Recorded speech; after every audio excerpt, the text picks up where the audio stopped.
This is SSN. Story Studio Network.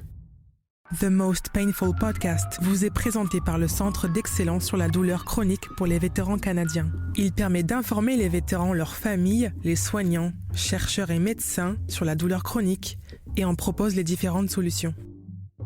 Alors bonjour, je m'appelle Luc Hébert, je suis votre hôte pour The Most Painful Podcast dans cette première saison d'épisodes en français. Alors bienvenue à la première saison de balado-diffusion en français.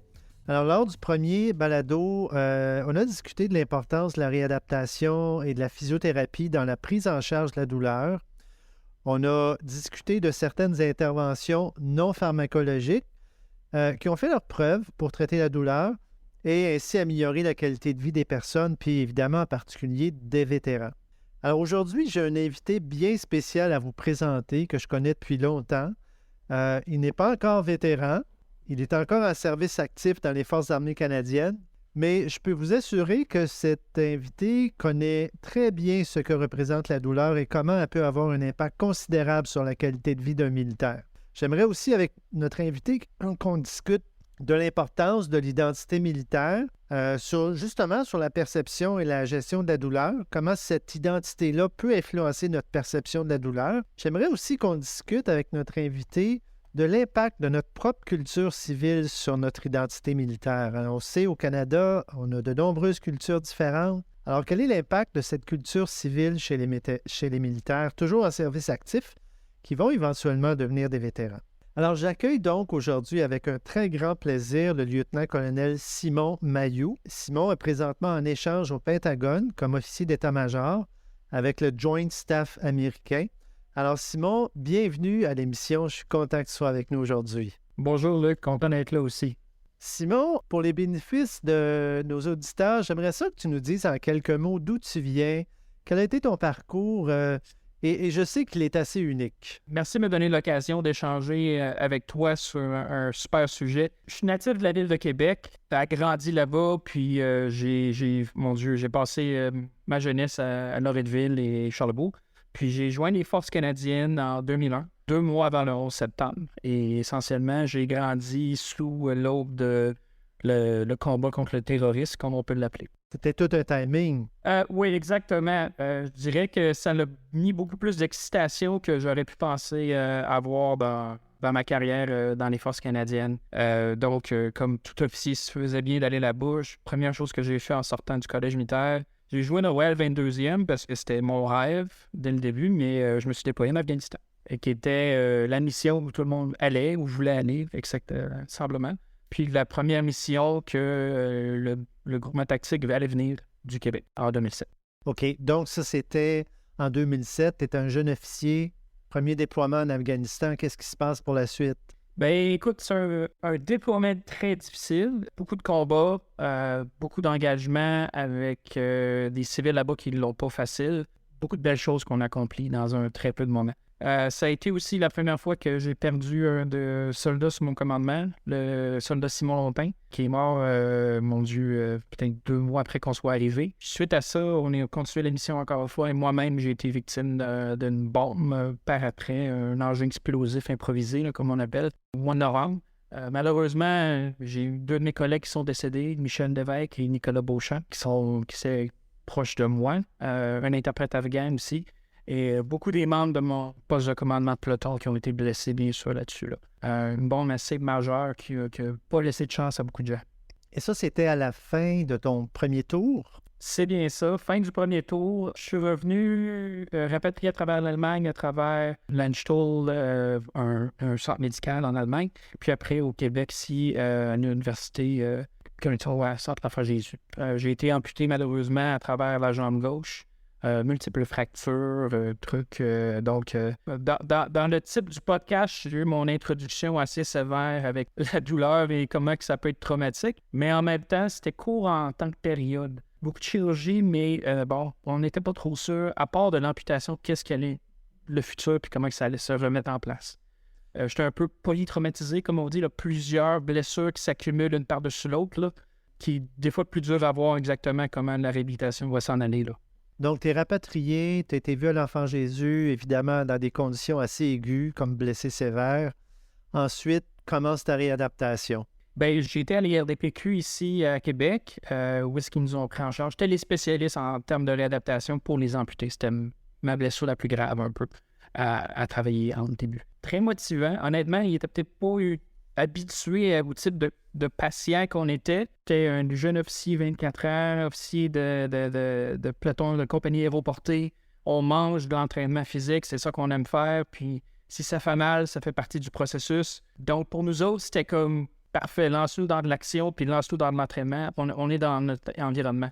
Puis je devrais mentionner que j'étais aussi avec plusieurs de mes collègues là, qui étaient blessés au fil de la mission, qui finissaient tous ou pas par se rendre par l'IRDPQ. Donc, on s'est développé un petit groupe, puis la réhabilitation s'est bien passée, aussi bien que j'ai été capable de retourner au travail assez rapidement. Donc, tu étais avec tes collègues à l'Institut de réadaptation en déficience physique de Québec, Oui, pris en charge par une équipe de physiothérapeutes civils et militaires, puis à travers d'autres patients amputés qui étaient des personnes civiles. Et ça faisait en sorte que vous avez tiré le groupe un peu par le haut, là.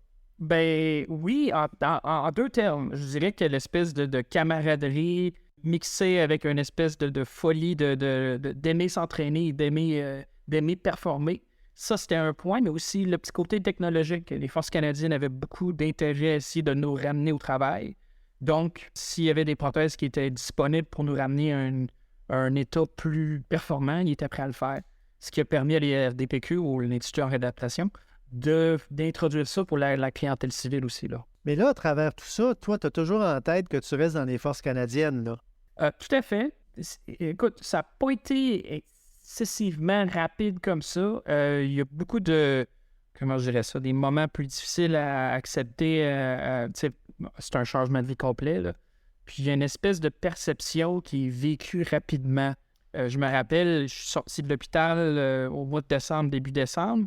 Puis c'était la première fois que j'étais mis dans le monde civil essentiellement, là. Puis on devait aller chercher des cadeaux, fait qu'on devait aller magasiner, Galerie de la Capitale ici à Québec.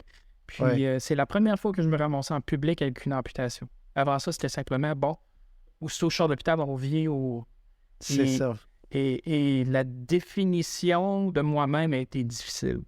Parce que là, soudainement, j'étais un patient. Wow, non, maintenant, je suis un amputé, une personne handicapée en milieu social où on s'attend à ce que tu sois aidé, que les gens fassent attention à toi, que les gens, oh mon Dieu, pauvre petit. Ce qui est bien, tu sais, je veux dire, c'est une réaction tout à fait normale, mais c'était très dur à accepter. Même, je pense que j'ai refusé de l'accepter. Ce qui me Oui, dit surtout pour toi, qui est un militaire habitué d'aider les autres, Oui. hein, d'être au-devant, de ne pas demander d'assistance pour quoi que ce soit. Alors, c'était toute une réalité, ça, là. Tout à fait. Écoute, pour moi, j'étais là pour aider des gens. J'étais là pour être au-devant de tous. Puis, je dirais même que j'en étais un peu fendant. Tu sais, comme on est si jeune, on est invincible. Puis là, il y a quelqu'un qui est en train de me dire, alors finalement, là, prends ça en patience. Puis, oh non, je veux pas accepter ça. Puis là, c'est sûr qu'à travers tout ça, il y a un élément fondamental, c'est une série des conséquences douloureuses, une après l'autre. T'as appris, toi, à vivre avec des douleurs. Moi, ma question pour toi, c'est comment est-ce que tu réussis, ou comment tu as réussi à être aussi actif et à demeurer actif à travers tout ce processus-là avec des douleurs qui ont toujours été là, qui ont toujours été constantes, avec des prothèses et tout ce que ça peut impliquer là, de barrières dans la vie de tous les jours et de barrières comme officier qui est resté dans les forces armées. Ben oui, parce que j'ai voulu rester dès le jour 1. Vivre avec la douleur, c'est très facile à dire, c'est très facile à planifier, jusqu'à temps que ça commence à faire mal pour vrai. Là, tous les plans, il n'y en a plus, ça ne fonctionne pas. Tout le monde peut comprendre un mal dedans, mais là, c'est constant. Puis aussitôt que tu veux pousser la machine un peu, ou prendre des activités que tu reprenais avec, tu te fais punir. Ton corps te dit non. Puis il y a aussi le petit côté où il y a le mal fantôme, qui est comme ton cerveau qui ne comprend pas ce qui se passe, qui est très difficile à gérer quand tu apprends cette nouvelle douleur-là. Ça prend beaucoup de temps. Est-ce qu'il y a un secret? Je te dirais que le focus sur les activités physiques, comme le sport, sur accomplir des tâches, sur revenir à quelque chose qui n'est pas juste le focus intérieur, mais extérieur, a aidé beaucoup. J'ai participé à beaucoup d'activités de sport amputées, mais aussi revenir à courir et à faire un paquet de trucs comme ça aide beaucoup à gérer la douleur. Parce que ça passe, ton corps comme absorbe beaucoup de choses. Il y a la médication, il y a un paquet de trucs, il y a un paquet d'options. Mais pour moi, c'était de devenir quelqu'un qui, tu sais, t'apprends à pousser tes limites un petit peu, mais t'apprends au final à vivre avec. Là, c'est un peu ça aussi. Là. Puis en fait, là où j'aimerais aussi t'entendre, c'est que, bon, avec ta culture militaire, on sait que la culture militaire elle a un impact sur la gestion de la douleur. Hein, on entend souvent ça dire chez les militaires, no pain, no gain, c'est comme si ça fait pas mal, si ça ira pas mieux. Et ça peut jouer aussi sur le lien qui se développe avec des cliniciens qui connaissent pas cette culture militaire-là. Fait que j'ai l'impression, tu sais, on a parlé de douleur en début d'émission de la douleur, puis de ce que ça t'a peut-être appris au quotidien. Mais selon toi, en quoi la prise en charge de la douleur chez les militaires et les vétérans elle diffère de la prise en charge de la douleur dans la population générale? As-tu l'impression que ça a un impact? Ah, tout à fait. Écoute, on apprend dès les premiers jours à nos soldats que l'inconfort, la douleur, vivre dans les champs, dormir, s'endormir, tous ces inconforts-là, et une certaine limite, la douleur physique de se supporter dans des PT qui sont vraiment des entraînements physiques qui sont très demandants, de porter des charges très lourdes, bien, ça fait partie de notre travail, c'est correct, puis même va chercher une fierté à la fin. Quand tu as complété ton exercice, tu as été un bon soldat. Là où ça peut être problématique, c'est que souvent, les blessures, on a tendance à enlever les repères à nos militaires. On les met patients dans un hôpital civil, on l'appelle monsieur, madame, puis on oublie que c'est quelqu'un qu'on s'attend à ce qu'il performe puis qu'il soit prêt à passer au travers de ça. C'est un peu le problème que j'ai eu, c'est que tout d'un coup, j'étais plus un militaire. Puis lorsqu'on m'a ramené mon uniforme, on m'a rappelé le lieutenant, on m'a rappelé dans quoi je devais performer. Tout d'un coup, j'étais comme, OK, là, j'ai mes repères, je sais ce que je dois faire, puis là, on m'a donné un plan de réhabilitation. Tout d'un coup, ça allait beaucoup mieux. Je te dirais que ça fait beaucoup plus mal à un militaire d'y enlever ses repères de qui il est, de son identité, que la douleur. Ça, on peut gérer jusqu'à une certaine limite, mais de se perdre, puis pas avoir de camaraderie, puis pas avoir d'identité, c'est beaucoup plus difficile, ça. Donc, ces repères militaires-là, dans le fond, une fois que tu les as retrouvés, est-ce que tu dirais que ça t'a aidé à poursuivre puis à dire, ben oui, j'ai de la douleur, je suis un petit peu plus à l'écoute de mon corps, mais je sais que je peux encore être performant, je peux aller plus loin, je peux rester en uniforme finalement? Tout à fait, tout à fait. Puis pour beaucoup des militaires, tu vas voir, les carrières sont quand même assez longues. Ça définit une bonne partie de notre vie. Alors pour nous, d'enlever ça, ça fait très mal, même plus au niveau mental puis stabilité mentale. Le mal physique va toujours être difficile. Ça, il faut la gérer. Mais pour un militaire, c'est comme à l'inverse. Il est un militaire avant, puis après ça, la gestion de la douleur, ça va aller après. Ouais. C'est un peu bizarre à gérer comme cité, mais on est comme une bête culturelle un peu différente. Ça peut marcher différemment pour certains soldats, mais généralement parlant, ça ressemble à ça. Fait que j'ai l'impression que je pense aux cliniciens qui nous écoutent puis qui vont traiter des militaires ou qui en ont traité ou qui prennent en charge des vétérans. Donc, cet élément-là est important, sinon il n'y aura pas de lien de confiance, là. Non, exactement. Puis, de reconnaître d'où il vient, la personne, que c'est pas un patient qui s'appelle Marc, puis qu'il a 24 ans, puis ça s'arrête là. Non, cette personne-là, c'est un militaire, un soldat qui a fait tant d'années, qui est un patrouilleur de reconnaissance, qui a accompli des choses, puis qui fait partie de telle équipe et qui arrive de telle mission. Si tu comprends ça, tu vas déjà le mettre en place, puis tu vas savoir ce que tu peux t'attendre de lui. Puis ça va lui mettre ses repères en place, puis la gestion de d'autres choses après ça, beaucoup plus facile. Oui, donc c'est très intéressant ce que tu dis là, Simon, parce que c'est un élément à considérer dans l'approche, puis si c'est pas là, j'ai l'impression qu'il n'y aura pas de succès, là, ou ça va prendre du temps. Oui, aussi, ou même le membre va peut-être même se fermer ou de ne pas engager vraiment avec le clinicien. Oui. Ça m'amène, dans le fond, justement, à parler de l'identité militaire. On vient d'en parler.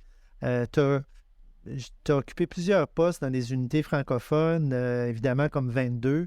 Tu as été déployé avec différentes unités au Canada, mais évidemment, outre-mer, tu en as parlé en mission. En tant que fantassin, tu es un militaire des armes de combat. Quel est l'impact, selon toi, de la culture francophone sur ta façon de travailler?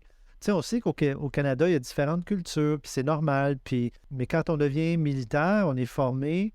Est-ce que ça a un certain impact sur ta façon de travailler ou dans ton parcours d'officier? Oui, tout à fait, mais au-delà du côté anglais-français, qui est juste peut-être un côté technique, il y a une culture différente.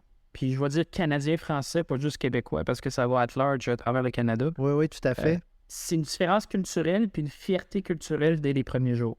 Parce qu'on travaille complètement différent. Jusqu'à certaines limites, oui. Il y a une grande fierté d'être différent, de travailler ensemble. Puis, il y a surtout un inconfort des fois de toujours s'attendre à ce que la personne parle en anglais par défaut, puis que ça soit toujours bien mis en place. Fait que, souvent, nos soldats vont être très contents qu'on soit capable de reparler avec eux en français, si c'est possible. Puis, ils ont aussi une bonne fierté de garder cette culture-là en interne. Puis, il y a un petit côté clan à part, peut-être, que je peux mettre... on dit souvent que la 5e brigade de Valcartier, c'est l'armée du Québec. Là. C'est un peu différent de tout. Là. Mais au final, on est de la même armée, mais ça a sa petite culture, son petit flair à soi-même. C'est en même temps une richesse dans la mesure où c'est la même chose du côté anglophone, je veux dire. On devrait pouvoir apprendre un petit peu des cultures respectives de chacun.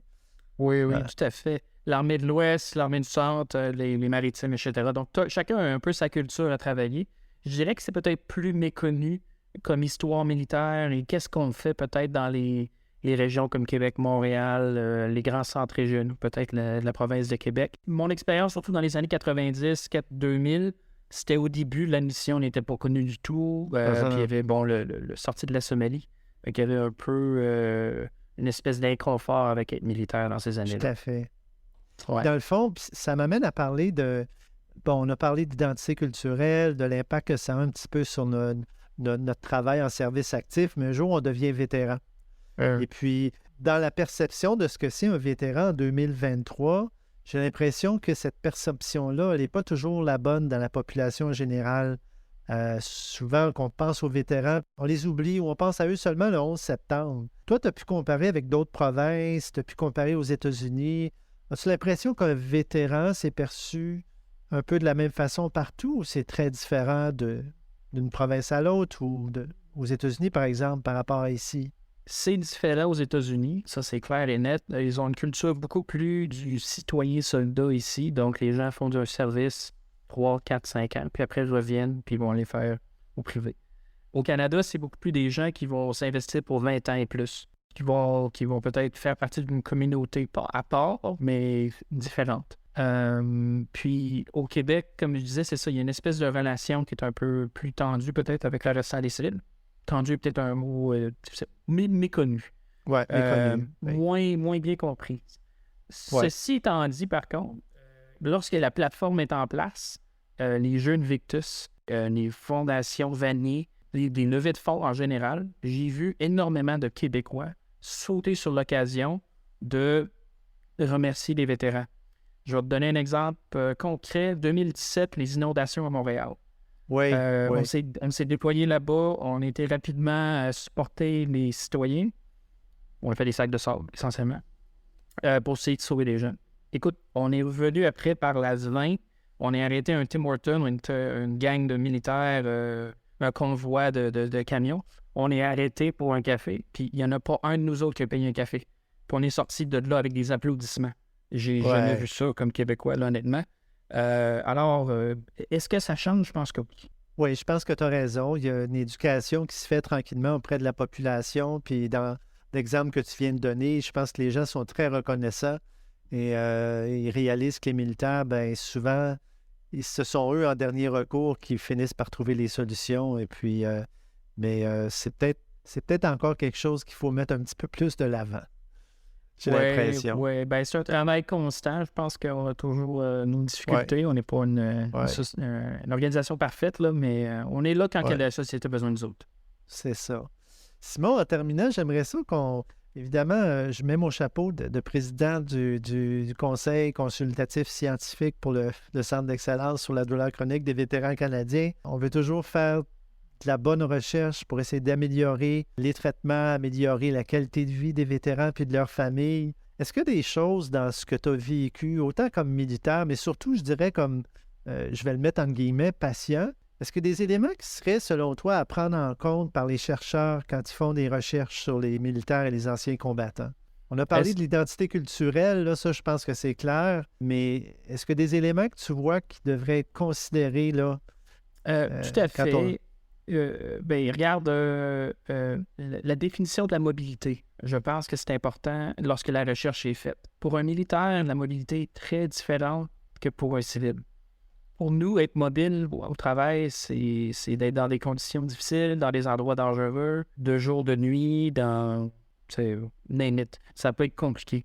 Alors, on va avoir peut-être des barèmes plus élevés pour atteindre un retour au travail complet. Par contre, tu vas avoir une personne qui est prête à relever beaucoup de défis pour atteindre ça. Oui. Puis c'est rare que nos membres vont refuser quelque chose qui fait mal, qui vont peut-être avoir des niveaux de douleur, d'acceptation de la douleur plus élevés que la moyenne. Puis avant de se plaindre, ça va prendre beaucoup.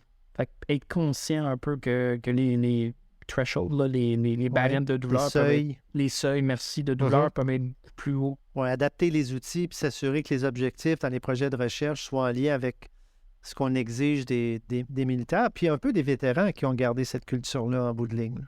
Tout à fait. Écoute, les vétérans vont, d'après moi, sortent du même moule et vont avoir gardé beaucoup de ces habitudes-là. Ceci étant dit, chaque individu est différent, puis chaque individu, surtout dans son parcours de vétéran, va être différent.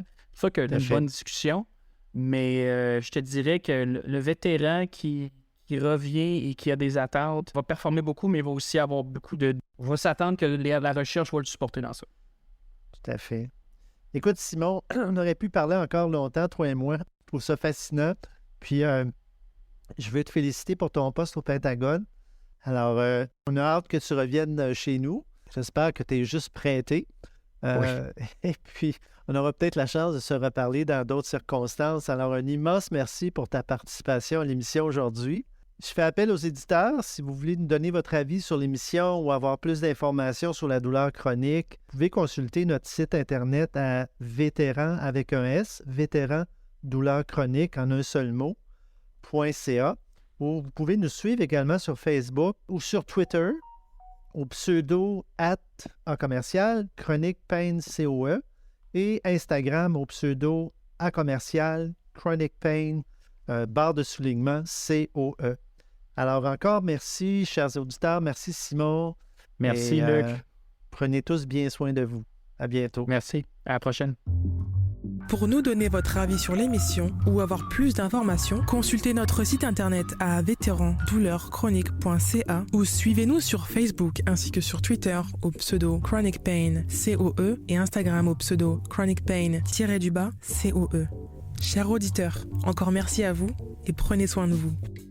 The Most Painful Podcast est produit par le Centre d'excellence sur la douleur chronique pour les vétérans canadiens par Story Studio Network et Eye Contact Productions.